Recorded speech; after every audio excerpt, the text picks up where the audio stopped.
Giving all honor, praise, and glory to the Most High, the Father of Abraham, Isaac, and Jacob. Welcome back to Native Creations. The title of this video is Keep Your Kidneys, because the kidneys are one of those channels of elimination.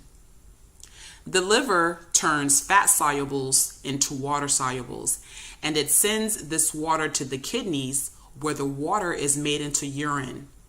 If the kidneys don't receive good signals from the liver, the kidneys can never filter the blood. The kidneys are a water element, and if they do not receive rich oxygenated blood from the heart, the kidneys can never push the water or make urine. Remember, the heart pumps, as in it moves your blood. If your body is healthy, the blood will be circulating your body 9 times a minute.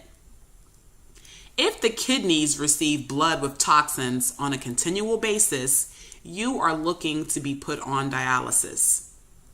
Understand that you can never heal a toxic ailment with a toxic drug. GFR keeps the blood filtered in the kidneys. When urea and protein cannot be turned into urine, protein is left in the kidneys. At this point, if it is in the early stages, you must go back to your liver, your small intestines, your diet, and your colon to reverse the kidney damage. Another thing to notate is that a weak heart is considered congestive heart failure, which means the heart is not pumping the blood as it should. Without the heart pumping this rich blood to the kidneys will retain water. And this water will build up in the body, and it can go back towards the heart and cause cardiac edema. Or it goes back to the lungs and causes pneumonia. You will also notice swelling of the feet, hands, face, and ankles. Please do not use cranberry juice for kidney stones or things like cystitis, nephritis, uretitis, because it will increase inflammation. You should only use an unsweetened, pure cranberry juice for bacteria in the kidneys. So, to those of you out there that are hearing things like bladder infection or UTI or kidney problem, oh, just go take cranberry juice, you should only use an unsweetened cranberry juice for bacteria in the kidneys, and that can only be ruled out by going to a doctor.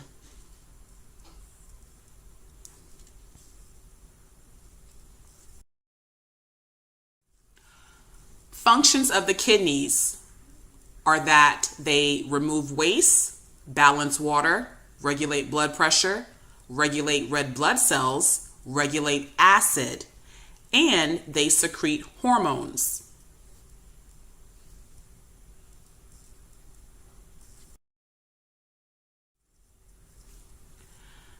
One kidney is about 4 inches and weighs about 4 pounds. One kidney has about 75 miles of tubing inside of it. The kidneys can take 18 quarts of water and turn it into half a pint of urine about every hour. The kidneys start to pick up all of the acid from within the body between the hours of 3 a.m. and 4 a.m. This is why it is recommended that you not go to sleep with a full stomach. You know, your food should be digested by a certain time every night, and that you eat your dinner, your last meal of the day at a certain hour, and that you go to sleep at a certain hour as well, because all of the organs start to do their regenerative processes at different times. So it's also why you should not be going clubbing at 3 a.m. in the morning and all these other crazy hours, because your body begins to heal when it is at rest. It's the same thing with like fasting.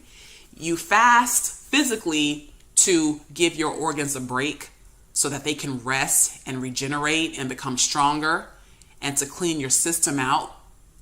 And spiritually, to receive a food that is going to give you guidance and strength and build you up as well, so that you can heal spiritually.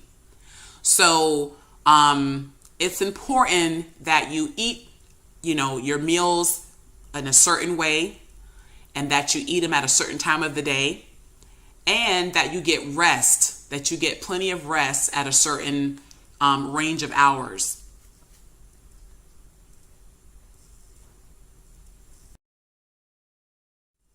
Here's a picture of the structure of a kidney.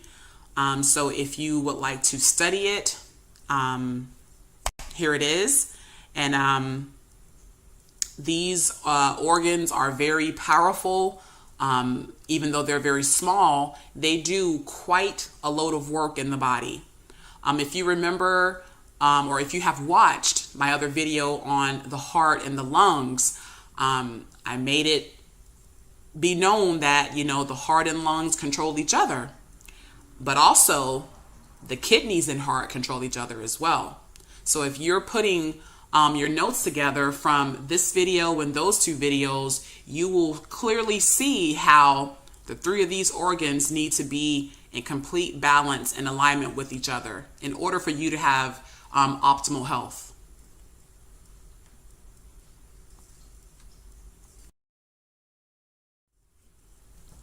Here are some of the most common kidney illnesses or ailments. There are many others, but I'm just listing the more common or frequent ones that pop up that people may come down with.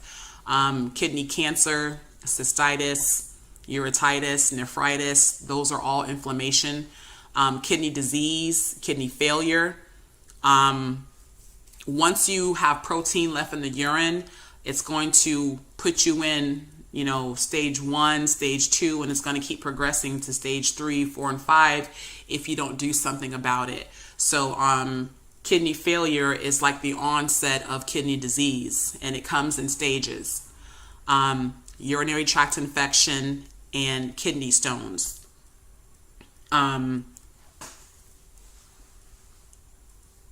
So you should keep these things in mind. And when you have your urine tested at the doctor's, they test for creatinine, they test for GFR, and they do a BUN test, blood, urea, nitrogen. And that measures how well your kidneys can remove urea from the blood.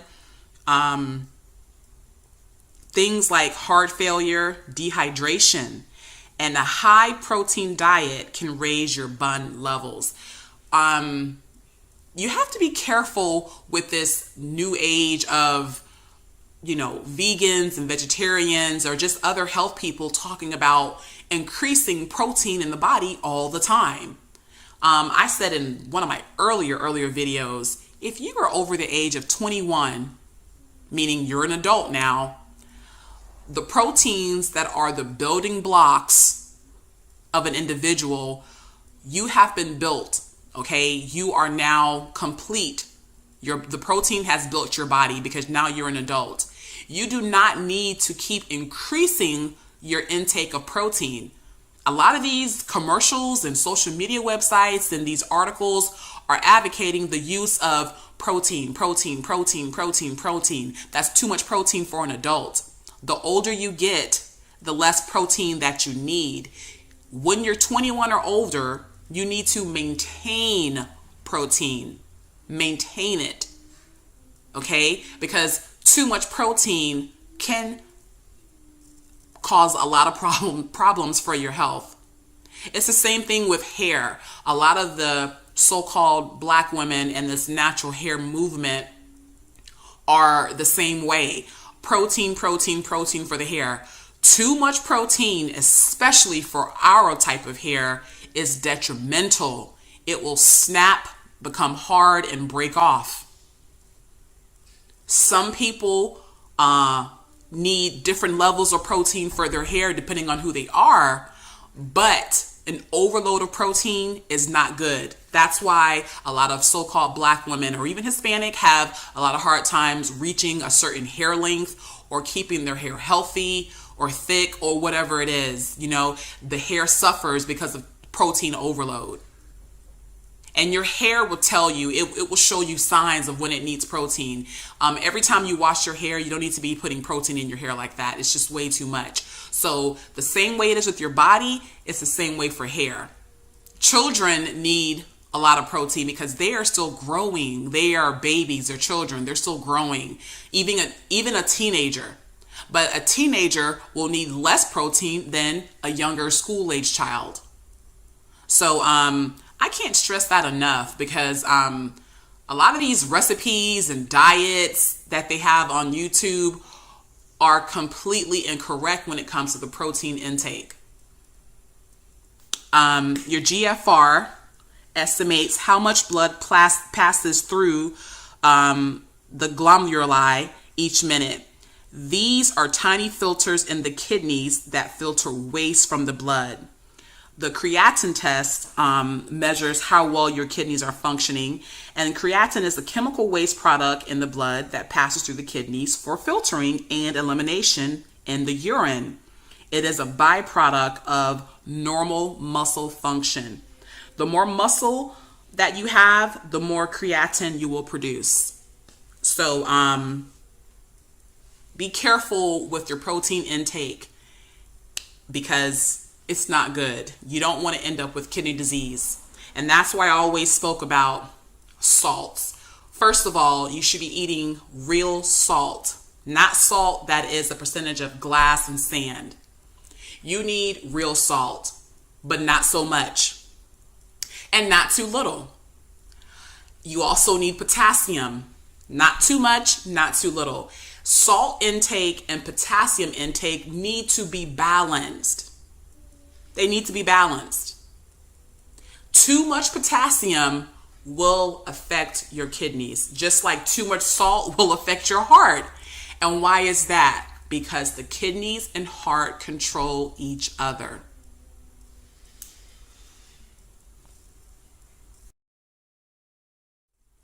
Some symptoms of poor kidney health are things like trouble sleeping, fatigue, dry, itchy skin, an increase or a decrease in urination, blood in your urine, foamy urine, puffiness or bags around the eyes, your feet and hands and ankle, even your face can begin to swell.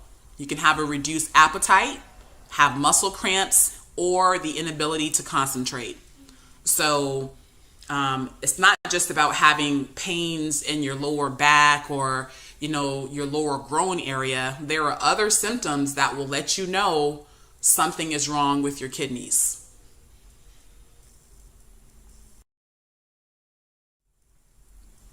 So, I hope that was informative. I tried to keep it brief.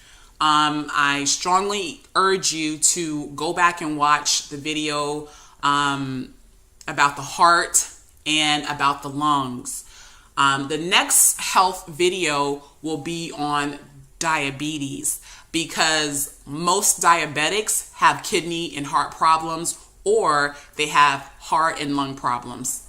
And I'm going to kind of go over why that is in that video. So stay tuned for that video. Please feel free to like, comment, share, subscribe, and as always, have a great day. Shalom.